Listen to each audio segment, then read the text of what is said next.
আজ আমাকে কথা বলতেই হবে ইনশাআল্লাহ, কারণ আগামীতে আবার আপনাদের সাথে দেখা হবে কিনা আমি জানি না।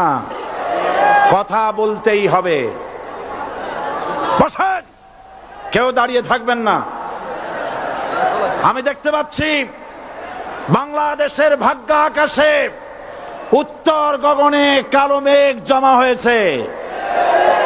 ঝড়ের পূর্বাভাস লক্ষ্য করছি।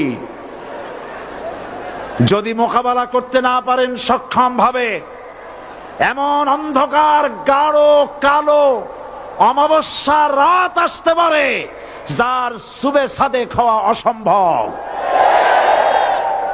সুতরাং আপনারা কি কাপুরুষের মতো কাফের মুশরিকদের গোলামি করে মরতে চান? বিড়ালের মতো 500 বছর বেঁচে থাকার কোনো লাভ নাই।